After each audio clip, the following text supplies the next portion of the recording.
Hey everyone, how you doing? First off, happy Easter and welcome back to N.Cast. So today's episode is called TolumiDE, and I would just want to make like a pre-recorded message just to mention that on this episode we did have an interview with Miss TolumiDE through Skype, and the audio is a little bit messed up. There's background noise. She lives in the city, so you can hear the train running by and stuff like that. And I just want to apologize for that in advance. And I hope everybody has a blessed Easter and is keeping the anxiety low and staying safe while COVID-19 is coming out. And remember that it's about time spending your family and honing your skills and just improving yourself as an individual. So try to stay positive. Okay, so let's start the episode. So, how have you been? I'm fine, thank you. Good. What's new with life? I I know we're in a quarantine, so you gotta stay in the house and everything. yes, I've been in the house for I think this is going on 3 weeks. It started is it mid March? Yeah, mid March, Towards and the end of March, yeah. yeah, and then now we're in Easter weekend and still indoors. Thank God I have a balcony, so I'm able to get some fresh air. Mhm. I've stepped out once to do groceries, and there was bulk shopping, getting as much as possible, and just been working with what I've got. So Yeah. Now it's like required to wear a face mask when you yeah. go to the grocery store. Oh yeah. I mean, I started wearing the face mask even before the Yeah, requirement. same. I just always felt that, well, I mean, if people have symptoms that are asymptomatic, might as well just wear the face mask to be safe at the end of the day. So I'd already started from January when I went out to the Grammys early on this year was when it was really starting to buzz up in China. And so luckily the hotel I stayed at, just on before I went to the airport, I asked them if they had any masks, and then I got one from them. So that's what I've had since that I've been using. I mean, I just have to, throw it in the jar when I come back to the only one I have. But yeah, so far, I've been using that. Sometimes I use my scarf and just double it up. Yeah, that's everything that you can use because people are running out of face masks. So like Mm, people are using scarves, bandanas, just anything mhm. to cover their face. Yeah, But yeah, at least you're taking precaution and being safe. It's a yes, good thing. yes, it is. So Tolu, you're a musician, right? Yes, musician. Yes. Tell us about what you do for your career. I guess if you want to talk about your job first, 'cause I know you're in the media production field, but you're also like into music. So either or, whichever one you want to talk about first. Well, it all began, I guess, for myself. I mean, I started off my, let's see, I think singing probably started it off. I went to high school in Nigeria. I'm just going to kind of give a backstory just so, Okay. don't know me, we just have a bit of a glimpse. I was born in Canada, and then I went to my middle school and high school in Nigeria. My parents moved back there, so I went back there, and then I went back to Canada for my undergrad studies in fine arts. And while I was there, I was part of an all-female reggae band, and I was doing that as a side gig, in addition to going to school. So it was kind of my first kind of introduction to the entertainment, industry, singing, performing, getting paid, recording, and doing it with the group. Sorry, I'm close to the metro, so you can hear the Yeah, it's okay. yes, and I'm in my balcony, so it's just to kind of get some fresh air and have some bright light for this interview. So, anyways, while I was there, even though I did sing quite a bit while I was in high school in Nigeria, I sang. I had a little like small, duet group with a friend of mine to sing, and we'll do like dance, we choreographed dancing and singing together. And then also, I sang in the choir. Then I sang in the cultural dance group we have there in Nigeria. So I had already been singing Singing for a while. for a while. So when I got the gig in Toronto, this was just before I got to university because I had to do what's called grade 13. They don't have it anymore, but there in Ontario, you'd have to, not like here in America where you have SATs. There, they'll take your grades from grade 13. So once you get to grade 13, you take all the courses you want, and those grades you get from there is what you'll use to apply to get to university. And based on your grades from that. So I got into school and I decided to study fine arts, and I majored in, I specialize in graphic design. And so with graphic design, when I finished, studying there, going to school, and then I was like, okay, now it's time for career. And then an opportunity came up in the States. I moved, and of course, once I moved, I also moved from the band.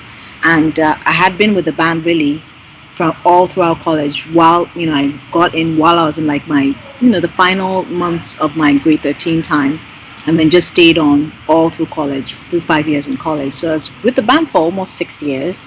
And of course, coming to the States, moving to Baltimore, I was like, okay, well, music was cool. Now I got to focus on the career thing. Yeah. Do the now it's like, time to get serious with life and, this degree that I've got. So I became a graphic designer and worked in the broadcast industry. So worked for Fox 45. That was my first job out of college. Well, first full-time job, actually. I had a few, of course, side gigs while I was in college, in addition to being with the band. But my first job in my field was with Fox 45, a Fox affiliate in Baltimore, and I did that for a few years. And I've been in the broadcast industry ever since. So now, starting a solo career started probably about 2 to 3 years in to working full time, and I just still felt like I'll do little small gigs here for like a friend's wedding or cousin's wedding, and I still felt like, man, this can't be it. I still love to sing. What can I do with it? While I'm still able to, let me just give it a shot. So I just started going around Baltimore, introducing myself as a singer, going to open mics where it's an open forum where there's like loads of different musicians and artists coming together to just share their art, share their craft. And from there on, I just slowly built, the brand. And because I'm also a graphic designer, I was able to kind of manage my brand and what I want to see, representing me. Yeah. And then slowly kind of build on, okay, well, what do I want to sing about? How can I, and eventually I figured, well, okay, I want to sing, but what can I sing? So then it now propelled me to like, okay, I guess I have to start songwriting, like learning how to write songs so that I can actually sing the song that I write about. So from there on, then it just became, okay, I got this one song out. So now what, let me get another song. Let me, see how people feel about this one. See if I can get some invites to perform. And yeah, this is now going on at least over 10 years later, and I'm still in the game. So hopefully I'm doing something right. Yeah, you're doing well. I like it. My favorite song's still My Love. Like even I know I was in the music video for like a brief second, but I listened to it like that was like 6-7 years ago, I guess, when you recorded it or something. Oh, it was a while back now. Yeah. But yeah, like now, like here and there, I'll think about that song. My love. Yeah, I loved it. Like, it's a great song. It's amazing because that was released. The video for the song and the video for that was released in 2010. So this is actually 10 years. 10 years now. Yeah, 10. There you go. Can you imagine? It's amazing. So. Yeah, no, I'm excited. I mean, I was grateful for all the feedback I got for My Love.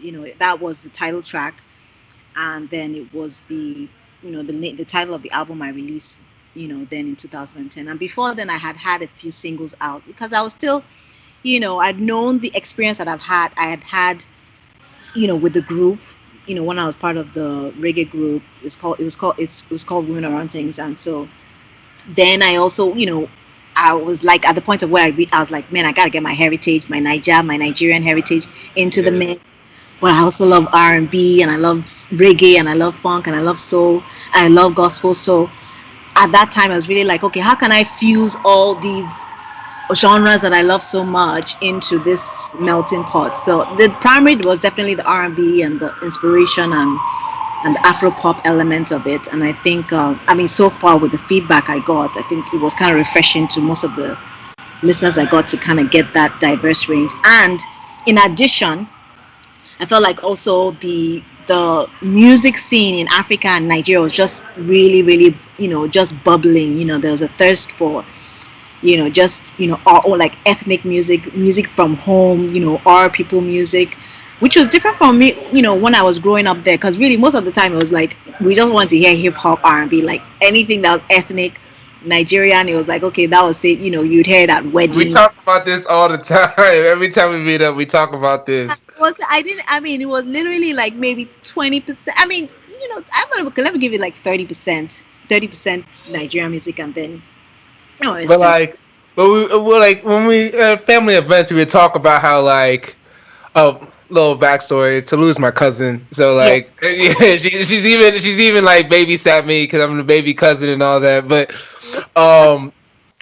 at family events, we would talk about how like ever since like I would guess like 2014, 15, that's when like Afro beats and African culture music started getting popular, especially in America.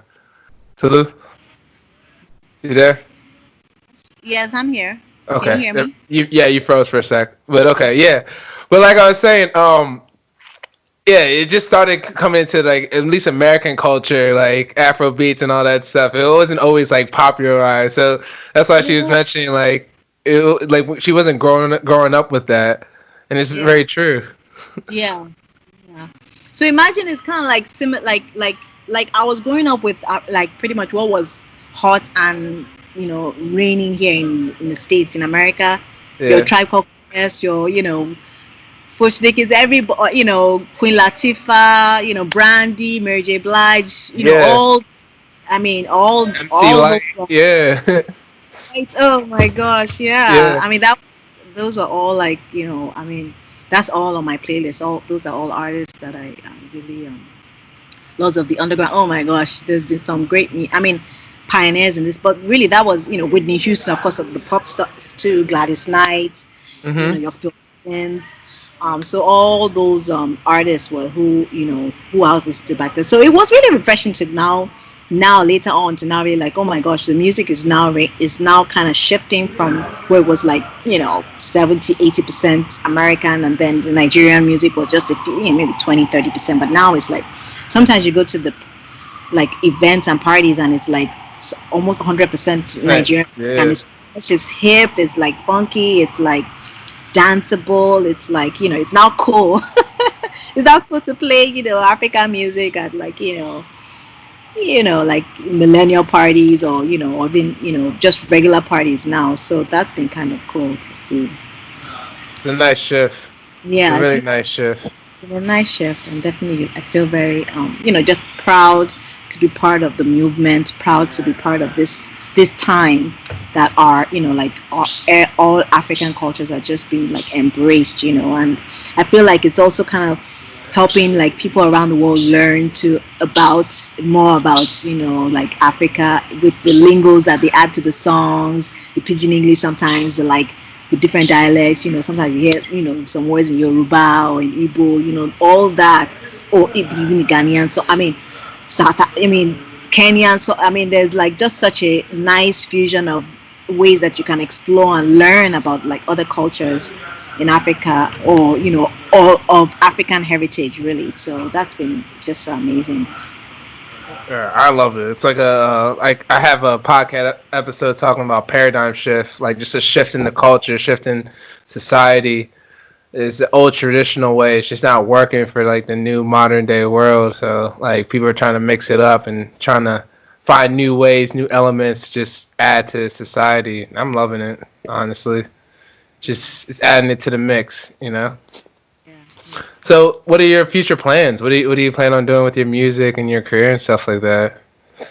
Well, I'm hoping to just keep doing, keep putting out music. My last EP that I released in 2018 is called Mama Sunshine, and it was an acoustic project, 5 songs, and I just, I love, what I started off with, but I also wanted to just explore a bit more of the acoustic elements and giving a bit more organic instrumentation to some of the songs that I had written, So that's the last project I released, and then the next one I'm working on that I'm really hoping to release this year too is entitled Suya Soul. So, through the journey, through the last 10 years of making music and performing, I guess I was also kind of on this journey of like, okay, how do I really define what I'm doing? Because yes, it has some elements of R&B. Does it really fit just solely in R&B? And then it has elements of African pop and inspiration and some reggae. So I said, okay, I'm just gonna come up with my own genre for myself, and so I named,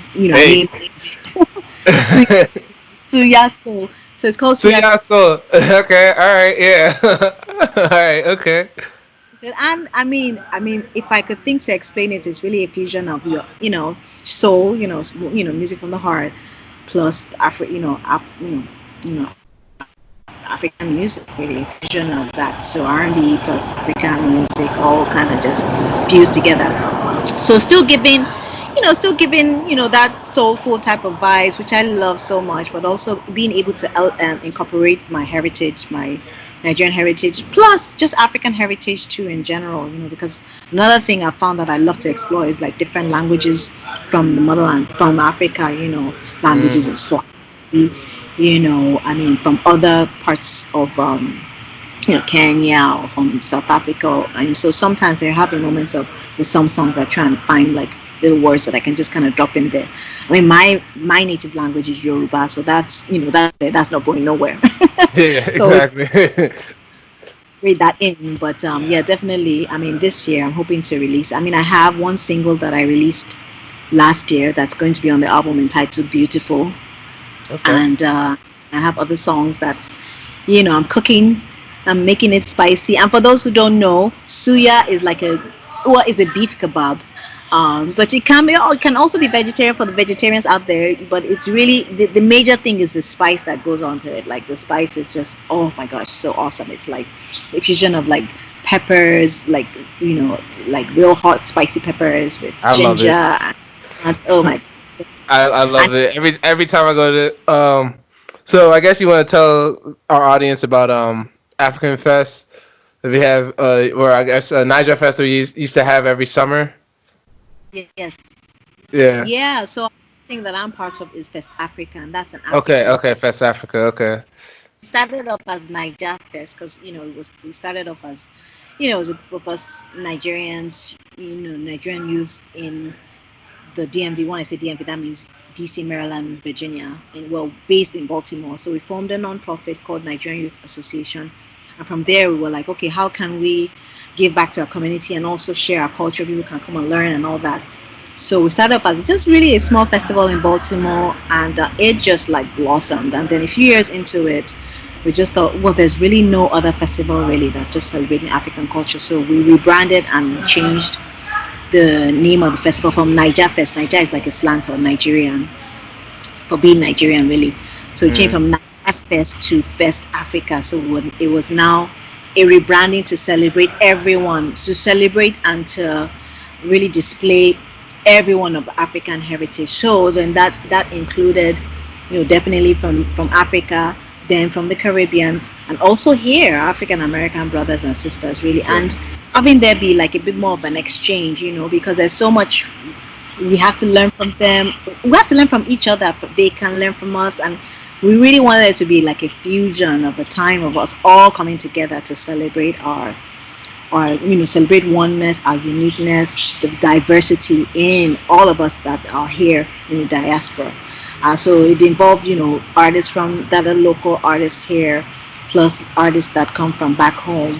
And yeah, we've been running for 15 years. We took a bit of a break, just kind of restructure, and it's been about a 2-year break, but we're definitely pushing to come back bigger and stronger. And yeah, if anyone wants any details about that, certainly go to our website, festafricausa.com, and sign the email list so that we can keep you posted with when we're back on the scene. But yeah, it was an awesome 2-day free festival, outdoors, it's just a good time together. Have a lot of and with vendors, with entertainment, with fashion shows, with events for the kids. I mean, it's I'm grateful for all the feedback we got about like just a lot of communities just being so grateful, a lot of people really that's for being so grateful for this outlet, this this space to just kind of come and celebrate us, celebrate, You're creating an atmosphere, just yeah, for just all of African culture, whether it's countries in Africa, countries in South America, just all over the world globally, coming to the Brazil. DMV. I'm telling you, we're all what I mean. We're, Africans are everywhere in this world. There's nowhere you won't find an African. Wherever we are, it's worth just celebrating. Just our diversity and our strength, really. And there's just so much colors of the culture, and I'm just grateful to be to be African. Yeah, exactly. So, what I did want to mention is, remember that song "Self Aware" that I put on my Instagram page, that I made with Debbie. Oh yes. Yeah. So Debbie liked the song. We had to mix up a lot of it, and I think we're gonna drop it as a single. So I'm telling people on the podcast too. So we're gonna drop it as a single. And she's getting mixed and mastered right now. Oh my gosh, that's gonna be dope. Okay. Yeah. Oh yes, keep me posted when you guys. I'll keep you posted about it. So yeah, so even in my free time, I'll find to make like music here and there. I guess it's just in our family. I guess so. Mix it in there, man. Yeah, so it's just in our family. So yeah, in our free time, I announced that and stuff like that. I don't know when it's gonna drop because she said it's still getting mixed and mastered, but I'm definitely gonna keep it on the post and all that stuff. And maybe one day you, me, Debbie could all make a song. Like, why not? So down. Just let me know. I'm so down. That'll be to be a farm project that's family affair project. You hot like fire. Like Suya. You'll be banger. I love it. All these are just words to just describe hit songs, hit projects. Yeah, family affair.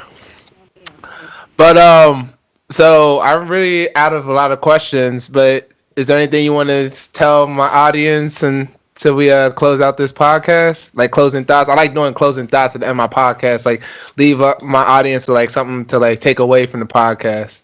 Well, I want to give a shout out to you. It's always wonderful. I mean, as he said that I did babysit years ago. It's been a long time, but to just see him blossom, and you have the N.Packs the project selling the travel bags, then have his podcast and having music, but it's a great time to be in now, where really at any time you can really hone your own craft and hone your own skills, and you can do it independently. Yes, it does have to be part of a team, and that only propels you to do a lot more, but the tools are available and they're there for you to be able to, the sky is the limit to do what you set your heart out to do. Keep on the grind, keep pushing, keep believing in yourself. So I mean, just as you as an example, I know there are many of you out there that are also examples of where you have goals or dreams that you want to achieve, whether it's in music or whether it's in fashion, whether it's in IT, whatever it is you're doing. They also want to encourage you to keep going. Set those deadlines and those goals for yourself. If it is that, okay, by the end of this week I want to accomplish this, try and propel yourself and push yourself to get it done. I guess sometimes that's like like the hard part when you're doing it solo, is when it's like you're kind of setting your own time, so sometimes you can kind of lax on like, oh, okay, I guess I have it tomorrow, I'll do it tomorrow, oh, okay, maybe tomorrow, the next tomorrow, or maybe okay, next week I'll get this done. But just set those deadlines for yourself to so you don't procrastinate and like keep pushing it over. Yeah, hit the hammer hot whenever you think of an idea, and don't let anything get you down. If something doesn't work out, you get back up and you keep pushing, and seek out those relationships that will also kind of encourage you and propel you to be the best that you can be as well.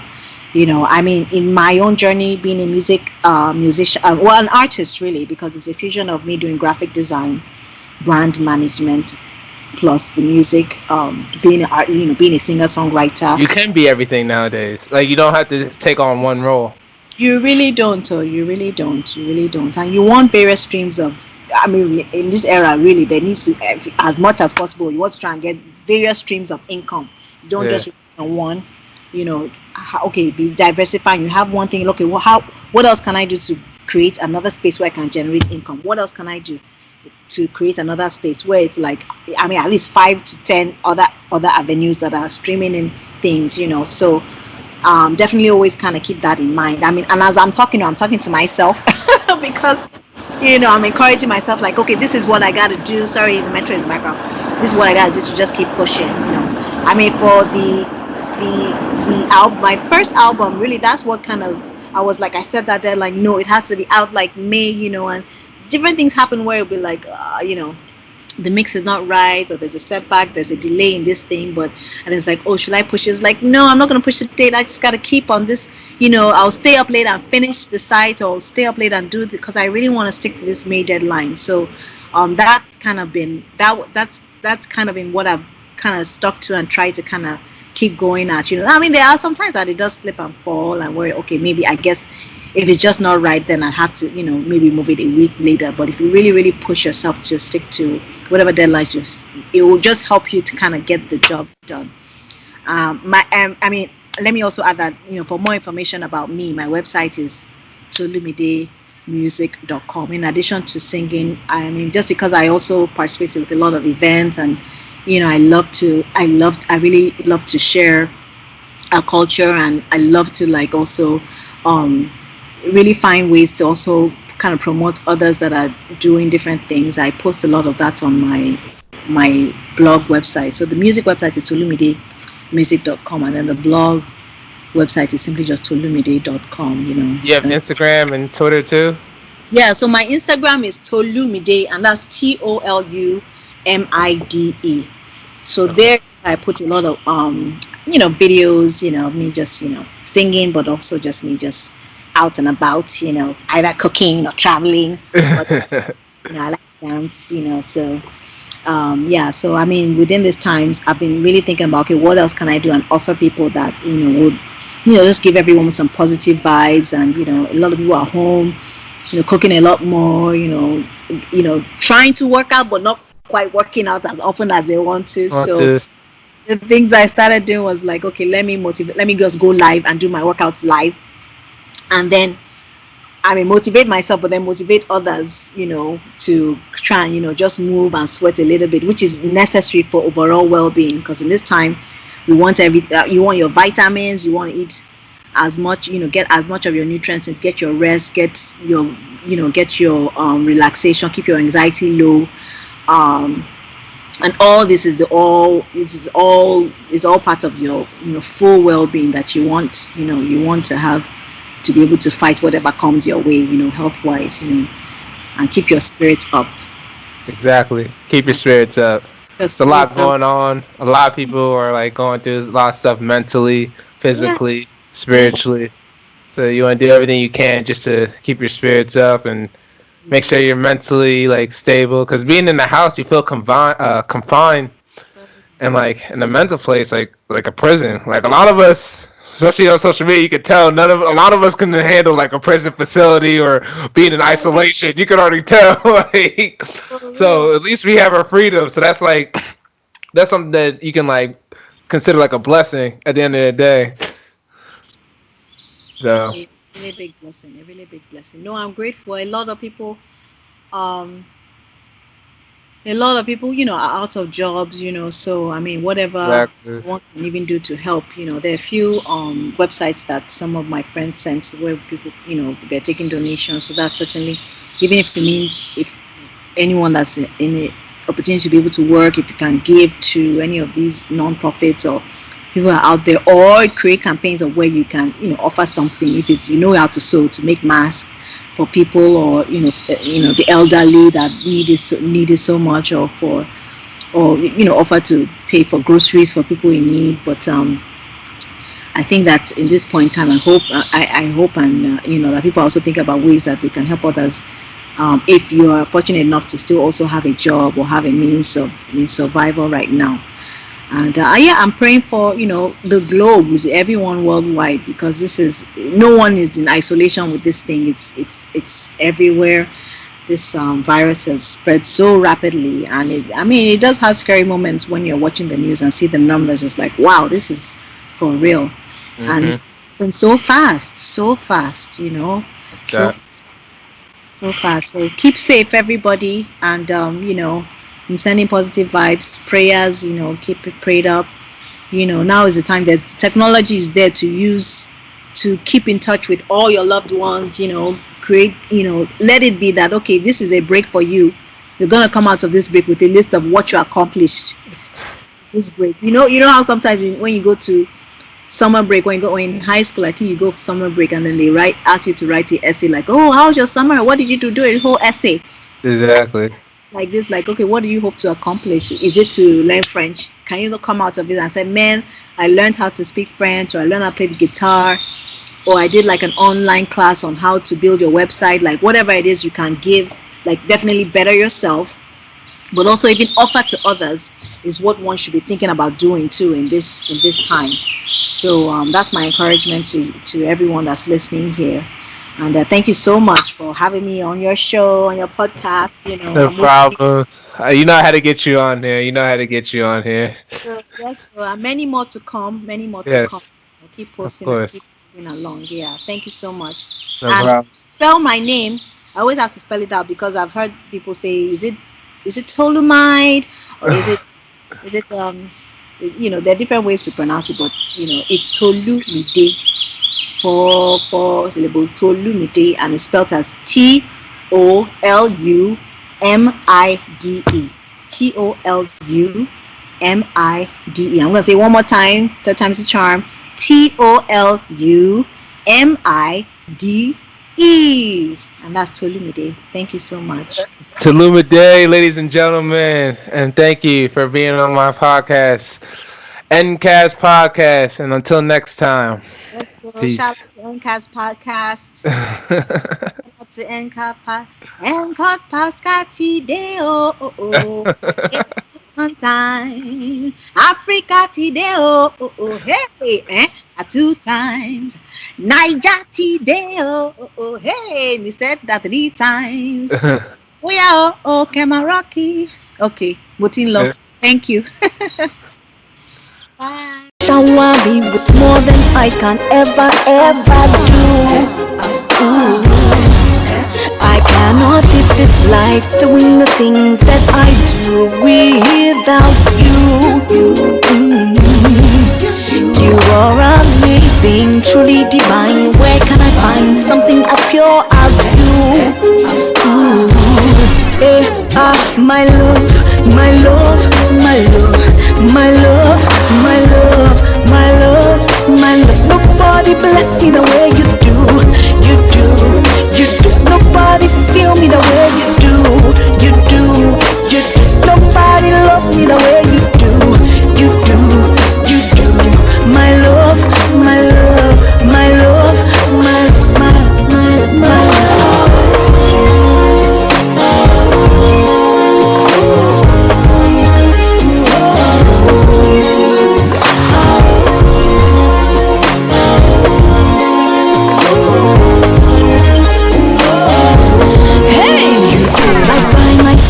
All the time, just be my guide and hold me every